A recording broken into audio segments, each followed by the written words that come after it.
Hello everyone and welcome back to the new video, how to append multiple tables in the same file using a quick method। Same video हम लोगों ने पिछले इसमें देखा था, same topic, लेकिन ये थोड़ा एक क्विक मेथड है। अब मैं आपको एक स्टोरी सुनाता हूँ। अब हमारे पास बहुत सारे टेबल्स हैं। सपोज एक ही फाइल के अंदर 100, 200, 500 टेबल्स हैं। सारे टेबल्स को आपको एक के नीचे अपेंड करना है। अगर आप ये टॉपिक किसी भी कंपनी में जाके पूछोगे तो आपको सेम आंसर कहेंगे कि कॉपी पेस्ट कर सकते हैं एक के नीचे एक। 100 टेबल्स को एक साथ कैसे कंबाइन किया जाए यूजिंग जस्ट वन फंक्शन और हार्डली 60 सेकेंड्स, मैं कह सकता हूं 60 सेकेंड्स में कैसे कंबाइन किया जाए। ये एक चैलेंजिंग टॉपिक है, लेकिन with the help off button clicks only कैसे किया जाए, लेट अस सी दैट। मेरे इस फाइल के अंदर सिर्फ 6 शीट्स हैं। जानबूझ के छोटा डेटा रखा है। देखिए, जैन में डेटा है 4 कॉलम्स 10 रिकॉर्ड्स, फरवरी, मार्च, अप्रैल, मई एंड जून 6 शीट्स हैं, डेटा छोटा है। हर एक डेटा को आपको सबसे पहले टेबल में कन्वर्ट करना पड़ेगा, compulsory. Keep your cursor in the data, press control T from a keyboard. Control T एक टेबल का शॉर्टकट होता है and you can press enter.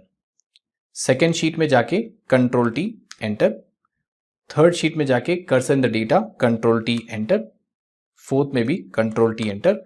अगर आप कंट्रोल टी भूल जाते हो तो आप इंसर्ट टैब में जाके ये देखिए टेबल ऑप्शन मिल जाएगा आपको। ओके, जितना भी डेटा है आपके पास सब आपको टेबल में कन्वर्ट करना है।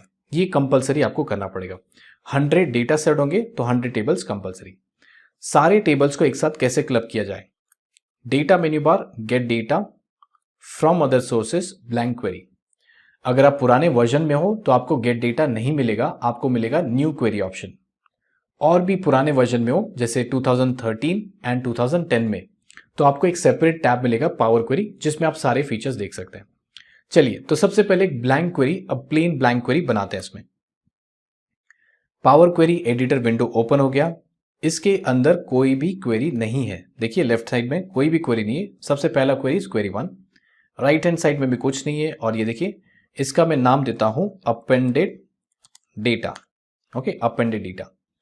यहां पे एक ही सिंगल फॉर्मूला या फंक्शन अप्लाई करना है जिसका नाम है एक्सेल डॉट करंट वर्कबुक।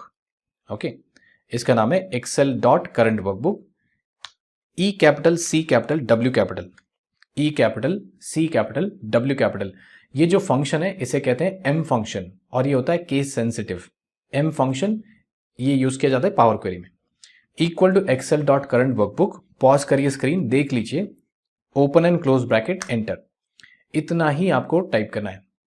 इससे क्या होगा, आपके फाइल में जितने भी टेबल्स हैं आपके पास, सारे टेबल का नाम आपको मिल जाएगा। ओके, देखिए सारे टेबल का नाम है और उनके इसमें कितना भी कंटेंट है आपको दिख जाएगा। अगर आपको याद होगा, हर एक टेबल में करीबन 4 कॉलम्स थे, 4 कॉलम्स। सो वो कॉलम यहाँ पे उन्होंने कॉम्प्रेस फॉर्मेट में लिख दिया है। So you can click on this button. इसको कहते हैं एक्सपांड बटन या फिर डबल हेडेड एरो। 2 हेड्स होते हैं, double headed arrow. Click on this button and click on okay. तो इस बटन पे क्लिक करने के बाद आपको सारे के सारे कॉलम्स मिलेंगे। Once you click on okay button, तो होगा क्या, यही आपको आउटपुट दे देगा। ओके, यही आपका फाइनल आउटपुट और सिंपल आंसर।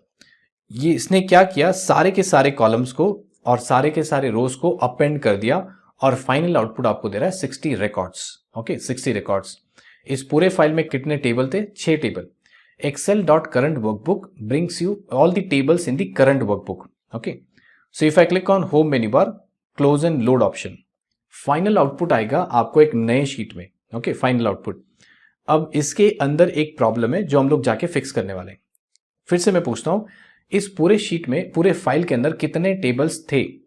6 थे। जब आपने क्लोज एंड लोड किया तो ये भी एक टेबल है, ये भी तो एक टेबल है, फाइनल टेबल, जिसके अंदर फाइनल कितने रिकॉर्ड्स हैं? 61 रिकॉर्ड्स आ चुके हैं। 61 रिकॉर्ड्स, तो टोटल अब हो चुके हैं 7 टेबल्स। अब पावर क्वेरी क्या करेगा? टोटल 7 टेबल्स को अपेंड करेगा। क्यों? एक्सेल डॉट करंट वर्कबुक का मीनिंग क्या था? इस करंट वर्कबुक के जितने भी टेबल्स हैं सबको अपेंड करें। So when I right click and refresh, देखिए क्या होगा। When I right click and refresh, number of records are 121। Right click and refresh, number of records कितने हो गए? 181। अगर आप रिफ्रेश करते जाओगे तो ये क्या कर रहा है, नंबर ऑफ रिकॉर्ड्स तो बढ़ा रहा है। हम लोगों ने कुछ चेंजेस भी नहीं किया है, तो क्या कर रहा है, वो खुद को अपेंड कर रहा है। खुद ही एक टेबल जो बना हुआ है खुद को अपेंड कर रहा है, इसलिए वो ऐड हो गया है। तो हम लोग क्या करेंगे, पीछे जाके पावर क्वेरी में ये जो टेबल है अपेंडेड डेटा, इसको निकाल देंगे। कैसे करेंगे देखिए, right click on this query, click on edit button and then you can click on the source step on the right hand side. Source step में अभी तो आपको सिर्फ 6 ही टेबल दिख रहे हैं, ये देखिए 6 रिकॉर्ड्स 6 टेबल। सो सबसे पहले you have to click on refresh button. Refresh button करने के बाद आपको मिलेगी 7th टेबल, ये देखिए ये वाला। अब वो खुद को भी अपेंड करा है, हमें उसे कहना पड़ेगा भाई आप तो आउटपुट हो, आप अपने आप को कैसे अपेंड करो। तो I can just click on this drop down and D select this appended data, इसे हमको अनसिलेक्ट करना पड़ेगा एंड क्लिक ऑन ओके। अब क्या हुआ, एक्सेल डॉट करंट वर्कबुक आपको सारे टेबल देगा except the output table, okay, क्योंकि वो हम लोगों ने फिल्टर कर दिया है, ये देखिए फिल्टर कर दिया है। And now I can click on close and load. तो ये आपका आउटपुट आ चुका है। अब इमेजिन करिए आपकी कंपनी में 100 टेबल्स हैं, 100 टेबल्स को कैसे कंबाइन करें just by few button clicks and one function. 60 seconds के अंदर आप आंसर ला सकते हो। अभी वीडियो तो 5-7 मिनट का होगा क्योंकि मैं आपको समझा रहा हूं, बट टेक्निकली अगर आप देखोगे, प्रैक्टिस करोगे, 60 सेकेंड्स के अंदर आप इसका आंसर लेके आ सकते हैं, ठीक है। So that's it. I hope you have understood how to append multiple data sets in same file using this quick method. That's all for this video.